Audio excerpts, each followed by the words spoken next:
What's going on, guys? Welcome to the video. I haven't been on since Ollie got sacked. The last time I did a video was when we got spanked by Watford. And to be honest, I've just been so frustrated with everything, and with frustration comes a bit of anger, and you don't want to jump on and just say too much. But obviously I've calmed down, and things have then become a bit emotional and sad. I think like seeing Ollie go, even though he wasn't doing well enough, it was very sad because of course for me as him as the manager, I really did want and I thought that he could do something. I think the loss in the Europa League final really just that was it. It just felt like, ugh, are we ever gonna get past this stage, or are we just gonna drop and bottle it every time we get to a semi-final or a final? But anyway, the progress, I thought the signings, I thought we would have seen a different type of United, but facts are we've been worse and Ollie had to go. But as Paul Scholes said last night, if Ollie went, the rest of the team should have gone, and it's embarrassing that they are there. However, I don't want to talk about bad shit. Michael Carrick, his first match as manager last night in the Champions League, and I must say he did well. That doesn't mean I want him to get the interim job, don't get it twisted, but Michael Carrick, he seemed in the press conference, he seemed a little bit shaky, but he stood up to the plate, and that's all we wanted as fans, to progress into the Champions League last 16, because the Europa League for me was just, it couldn't happen. So an away win in the Champions League was massively important. I hate the whole we have to bounce back thing, but they really did have to bounce back last night. They really did. And I predicted a 2-1 win for United, and the fact that we kept a clean sheet with the likes of Harry Maguire and Lindelof, and the way the defence have been recently, I didn't expect a clean sheet last night. I really didn't. I think Villarreal are a good team. They just lack finishers because they create a lot. They get it done. And of course, David De Gea is an absolute worldie. He was unreal. He's been unreal. He was so out of form for a while. I'll hold my hands up. I did not want David De Gea. I wanted Dean Henderson to be playing because David De Gea was just not performing. He's back to his best. He is back to his best. Those saves, that save last night, that he just hit it with his arm and got it over the bar with such power, that was the best save that I have seen in a long time. Screw Aaron Ramsdale's save. That was unbelievable. The reflexes, like the cat is back. Dave saves. It was so good. So for us, getting a clean sheet was massive, and it was mostly because of him. There was still those mistakes, like the mistakes we had under Ollie, which I didn't. I expected this because of course you've got the same people there who were coaching with, or under Ollie. Of course, it's going to be very similar. There seemed to be a bit more of a plan, and the players seem to be more driven to actually get it done. I think dropping Bruno Fernandes, although we always play better with him on the pitch, he hasn't been at his best, and I think bringing Donny in was a good idea, and he deserves it, whether we, like most fans want it anyway, but whether we like it or not, or whether they like it or not, Donny deserves to play.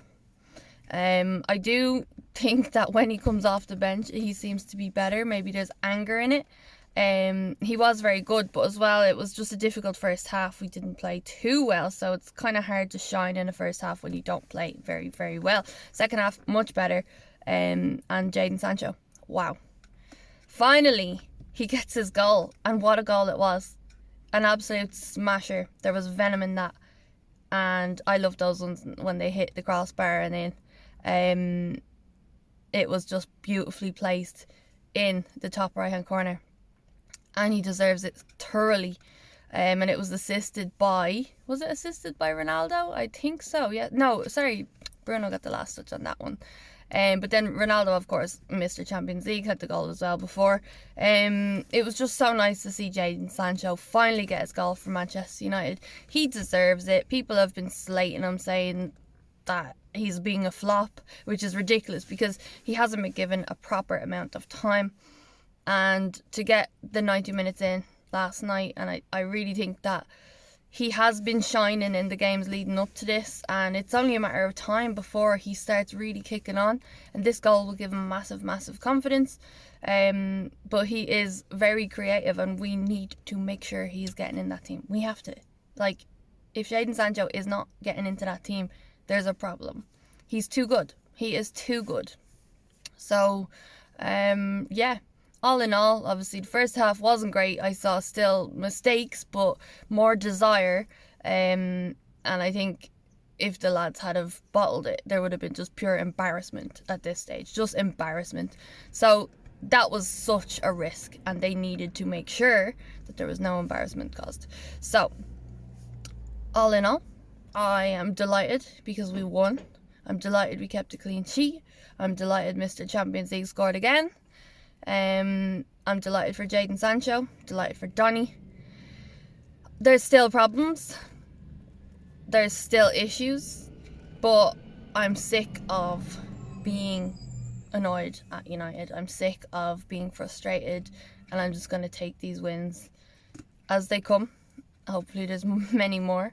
And I just feel like, if you follow me on Twitter, I did say, like, I just felt very uncertain with everything that's going on, being linked with everyone.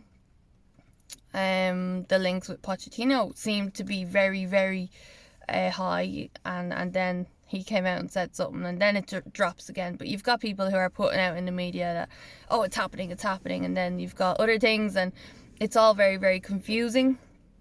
And then Ernesto Valverde, who used to manage Barcelona, who they hated, but actually he was one of their better managers in recent years. He definitely won the most since Enrique, I think it was.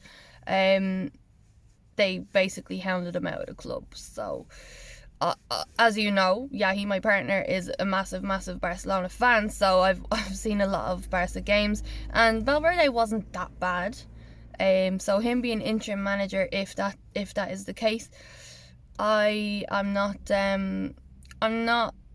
don't hate the idea. I don't hate the idea because it's just an interim, but I would hate to think if he does well and then they give him the job like they did with Oli. Because an interim for me has to just be an interim. None of this, oh, just give him the job, unless of course he wins like 97% of the games, then you kind of have to. But other than that, I think we should hold out for a long-term person who may be just available in the summer. If we could get them now, great. I would be delighted with that, because of course you want some solid certain future. You know, you want to know what manager is going to be there, because if you're going to sign a contract, you want to know who you're signing for. You want to, you're not going to be like, oh yeah, I'll sign a contract and, whoever will be manager next season. We don't know. That's uncertain. And that isn't really ideal for players. And if you want to sign players, it's not really ideal. Things are up in the air. And the way things are ran at the club, it's a bit embarrassing, and it's very, very public the way things go on at United. And it would make me think, do I want to sign for this club? Do I want to manage this club? United are in the dogs with the Glazers, with the board. Ed Woodward staying on for a longer time than he had anticipated, and he said that he was going to be leaving. It's really frustrating because I just feel like there's just lies and shit coming from the club. But yeah, so as I said, I just feel very uncertain. I feel down about United a lot. And I don't want to get myself too mad. That's really it. But delighted to be into the last 16, as I said.